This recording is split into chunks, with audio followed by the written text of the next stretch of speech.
A member of the Science and Humanities Scholars Program, today Sophie Rose Zucker is earning a bachelor's degree in chemistry with university honors and a bachelor's degree in creative writing with college honors.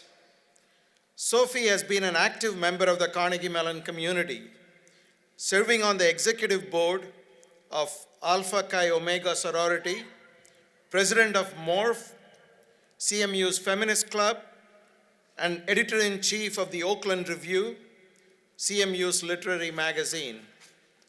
Following graduation, Sophie will work for Epic Systems of Madison, Wisconsin, a software company for healthcare organizations. Sophie.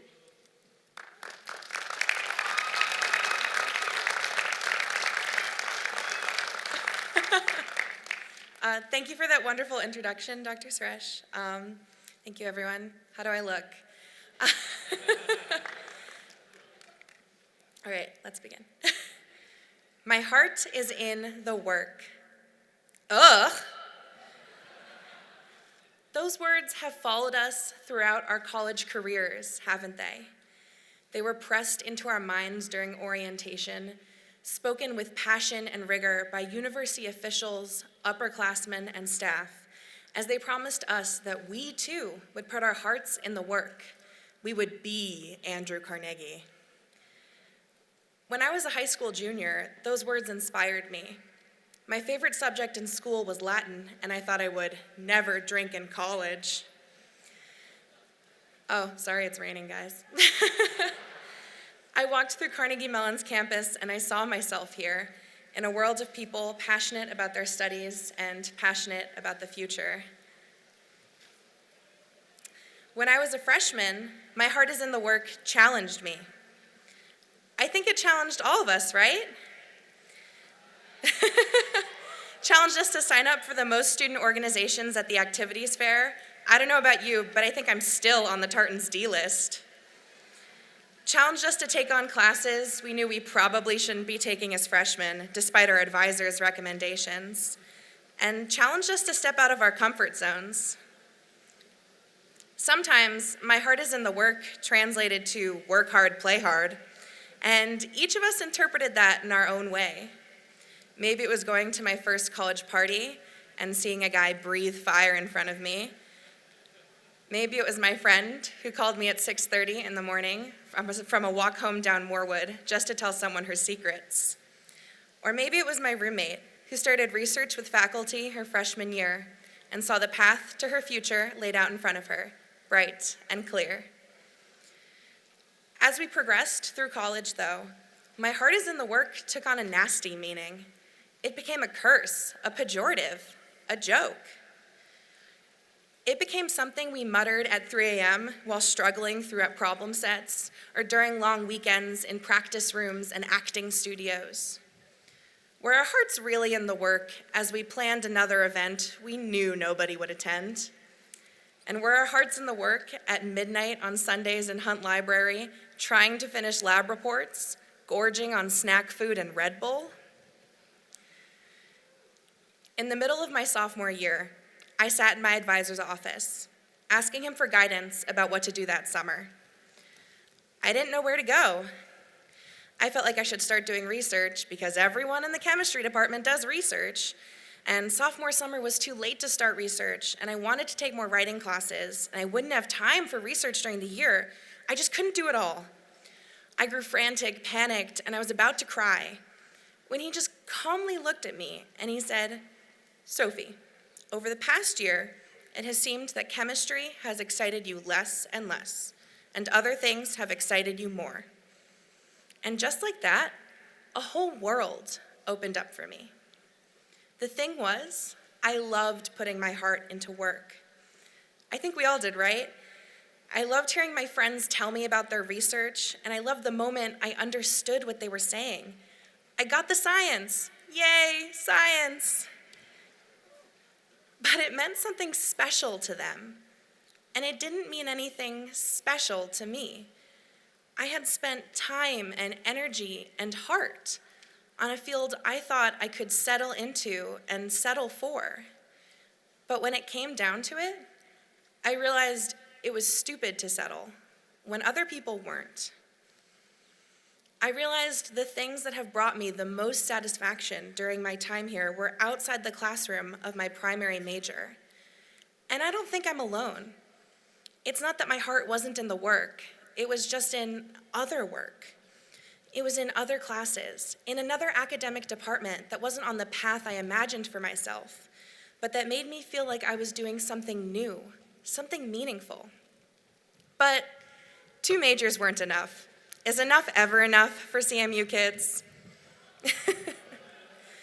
I threw myself into planning recruitment with my sorority, Alpha Chi Omega, and I spent hours with the feminist club, watching with glee as I saw an entire lecture hall filled with students taking time to hear about women's bodies.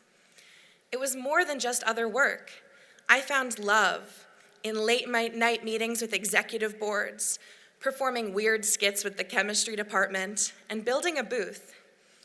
Extracurriculars became another academic program, another degree, another world outside problem sets, a world of GroupMe texts, doodle polls, and Google Calendar.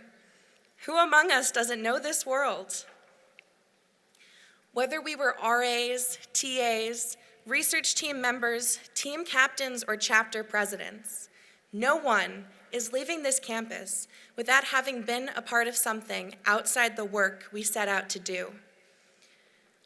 Why did these activities seem to matter just as much, if not more, than another assignment to turn in by the midnight deadline? Somewhere along the line, the people around us became friends we connected with on a different level than just getting things done. You've probably heard that we're among the smartest, best educated, most privileged people in the world. Well, duh. Despite the trials and difficulties each of us have faced, both inside and outside of this tiny, tiny campus, we are all incredibly lucky to be, above all else, super smart. Come on, pat yourself on the back, smartasses. You know what that means, don't you? We can't waste our brains. We have an obligation to do things that matter. Carnegie Mellon has not been an amazing experience just because of our classes. As we head out to careers, to graduate programs, to our parents' couches, we must realize that sometimes what made us happiest at CMU wasn't the work itself. It was the heart put into things and the care. It was the TAs who guided us through concepts of mathematics and the friends who helped us solve problems that would never end. The advisors and professors who guided us towards paths with meaning and purpose. And the times we became mentors, leaders, and guides. My heart is in the work doesn't tell us to mindlessly dedicate our hearts to working for the sake of work. It's a promise to bring heart into work, to do the things we do with heart, with passion, and with care.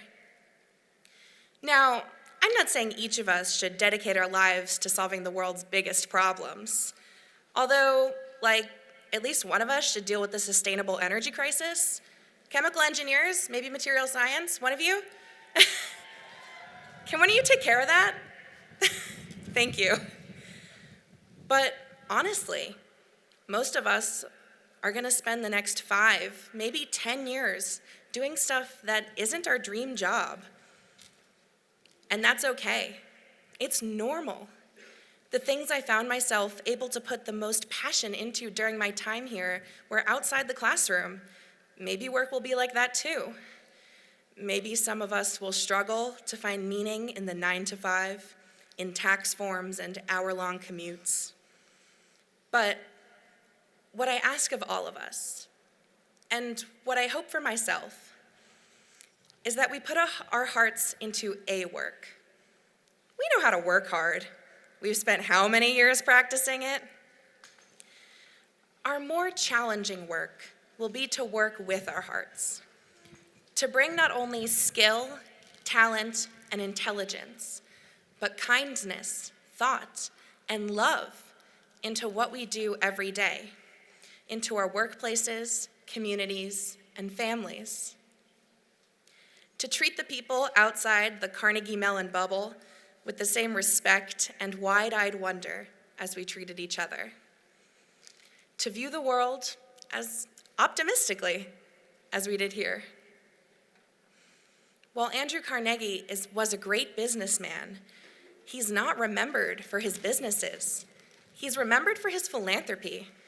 Carnegie Hall, Carnegie Museums, the Carnegie Libraries, Carnegie Mellon University.